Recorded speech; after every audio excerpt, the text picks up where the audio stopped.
मनमा बसाले सिया राम,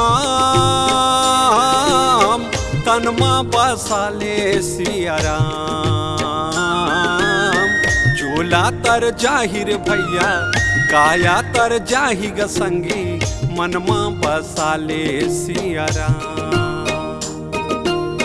चोला तर जाहि ग भैया काया तर जाहिर संगी, मनमा बसाले सिया राम। मनमा बसाले सिया राम, तनमा बसाले सिया राम। चोला तर जाहि ग भैया काया तर जाहि वो दीदी, मनमा बसाले सिया राम।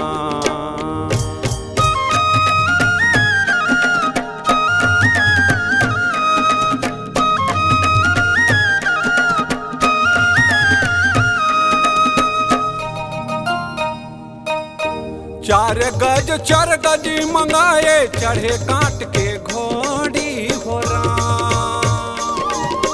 चारों कोती आग लगा दिए, फूक दिए जैसे होली हो राम। राम नाम में सत्य है भैया, सबके यही गत है भैया। राम नाम में सत्य है भैया, सबके यही गत है भैया।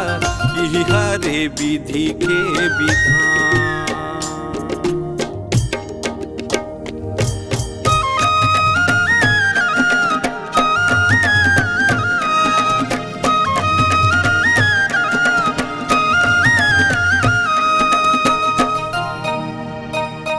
हाड़ जरे तोर बन कस लकड़ी के सजले, जैसे घासा हो राम।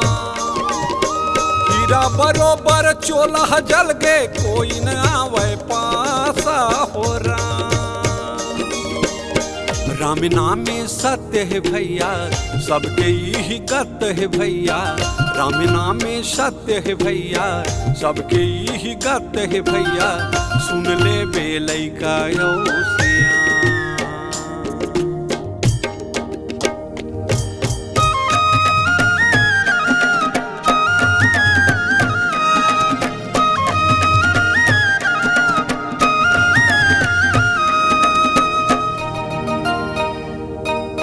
धरर धरर तोर दाई रोवे, बहिनी रोवे छय माशा हो राम। घर के तिरिया 3 दिन रोवे, और खोजे घरवाशा हो राम। राम नाम में सत्य है भैया, सबके यही गत है भैया। राम नाम में सत्य है भैया, सबके यही गत है भैया। कही गे है ज्ञानी सुजा, मनमा बसाले सिया राम, तनमा बसाले सिया राम। चोला तर जाहि ग भैया काया तर जाहि वो दीदी, मनमा बसाले सिया राम।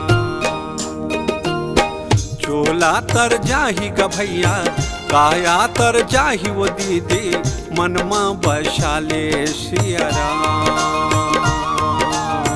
चोला तर जाहि ग भैया काया तर जाहि वो दीदी, मनमा बसाले सिया राम।